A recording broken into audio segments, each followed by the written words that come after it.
Il faut éclairer la lanterne des Ivoiriens. Il faut arrêter de tromper les Ivoiriens. C'est quoi une révision de liste électorale? C'est quoi? Quand on dit révision de liste électorale, parce que dans l'entendement de plusieurs, la révision de la liste électorale, c'est l'enrôlement sur la liste électorale. C'est pas ça la révision de la liste électorale. La révision de la liste électorale, c'est un processus à plusieurs étapes, dont l'enrôlement sur la liste électorale est une étape. Après ça, il y a le traitement des données. Après le traitement des données, il y a la publication de la liste provisoire. Après la publication de la liste provisoire, il y a le contentieux. Après le contentieux, il y a la liste électorale définitive. Voilà la révision de la liste électorale. Mais on est dans une révision de liste électorale actuellement. Donc, on arrête ça. Et puis on repart refaire notre enrôlement, c'est ce qu'on nous demande. Mais il faut qu'on soit conséquent envers soi-même. Quand on vous demande de faire une révision en juillet, et que vous décidez que juillet, ce n'est pas favorable pour vous, et que vous souhaitez qu'on fasse la révision en octobre, je parle des partis d'opposition et des partis d'opposition. Quand vous, en juillet, vous dites non, que vous n'êtes pas favorable parce qu'il y a un certain nombre de conditions qui ne vous arrangent pas, et qu'on se retrouve en octobre à ouvrir l'enrôlement sur la révision de la liste électorale. Mais attends, à un moment donné, il faut qu'on soit conséquent. C'est pourquoi la dernière fois, ici, j'ai posé la question au professeur Danon Didier. Est-ce qu'il pense que la politique se nourrit de conséquences et d'honnêteté? Parce qu'à un moment donné, il faut qu'on soit quand même honnête. Il ne faut pas qu'on dise des choses qu'on a envie de dire. C'est vrai qu'on a 45% ou 30%, je pense, notre population qui est analphabète, mais ce n'est pas une raison pour qu'on puisse traîner toute cette population-là dans l'ignorance, ou bien profiter de leur ignorance pour leur raconter ce qu'on a envie de faire. C'est pas sérieux. Des populations, mais il y a une révision qui est en cours. La révision de la liste électorale est en cours. À quel moment vous voulez qu'on fasse une autre révision?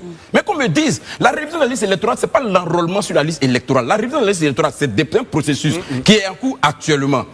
Je suis d'accord. La loi nous dit que la révision, elle est annuelle.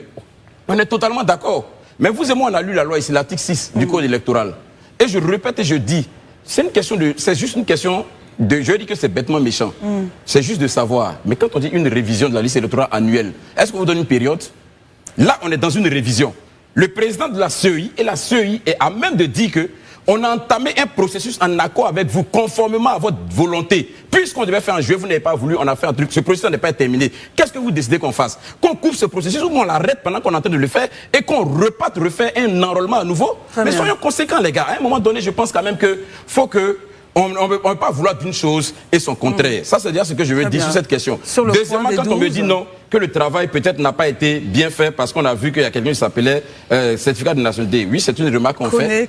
Oui, c'est une remarque qu'on fait. Mais justement, c'est parce que ce travail-là, c'est un travail d'homme et que c'est un travail qui est perfectible. Voilà pourquoi il y a une période de contentieux. Sinon, il n'y aura pas eu de contentieux. On aurait dit juste quand la liste est sortie là, on s'en va directement à l'élection. Mais quand on ouvre là, c'est pour que justement, là où il y a eu des anomalies, parce qu'on sait que c'est les hommes qui ont dû faire le travail, on puisse corriger ces anomalies-là. Voilà tout le sens du contentieux. Maintenant, si on estime que non, comme on a sorti une liste, on a constaté certaines anomalies dessus, ça suffit pour dire que le travail n'a pas été bien fait. Mais excusez-moi, on est tous des hommes. Que quelqu'un ici me montre quelque chose qu'il a fait depuis sa naissance qui a été parfait du début jusqu'à la fin. Très bien, vous dites qu'on est faillible, parce que nous sommes des hommes. On comprend l'erreur. Selon vous, vous dites les humains sont faillibles, donc il y a des erreurs. Mais c'est pourquoi il y a des contentieux, justement. C'est pourquoi on relève ces anomalies. Votre point de vue maintenant sur justement les noms qui manquent à cette liste, ces noms attendus justement par une partie de la population. On n'a pas trouvé donc le nom de l'ancien président de la République, Laurent Gbagbo, le nom de Charles Blé Goudé et 9 autres, je crois, si je m'abuse, 10 autres personnes qui manqueraient. Votre point là-dessus. Oui, la CEI est restée conforme à ce qu'elle a toujours dit, à savoir que dans son fonctionnement, elle s'appuie sur des actes que lui remet la justice et sur des actes que lui remet le ministère de l'Intérieur. Sur cette base-là, elle fait un croisement et elle sort la liste. Donc c'est sur la base de ce que le gouvernement lui a donné qu'elle a sorti cette liste.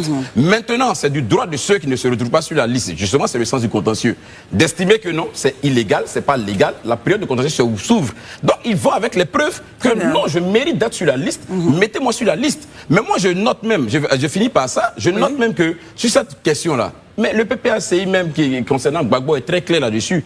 Il estime que c'est une question qui doit être réglée de façon politique. Donc ça, c'est même pas c'est même pas du ressort de la CEI. C'est pas un sujet. C'est pas le rôle de la CEI. Donc ça, quand on enlève la CEI même dans ce contentieux, parce qu'eux-mêmes, ils reconnaissent que c'est une question qui n'aura de résolution que de façon politique. Très bien, Élisée. Donc voilà qu'ils apprennent cette voie politique-là. Merci beaucoup.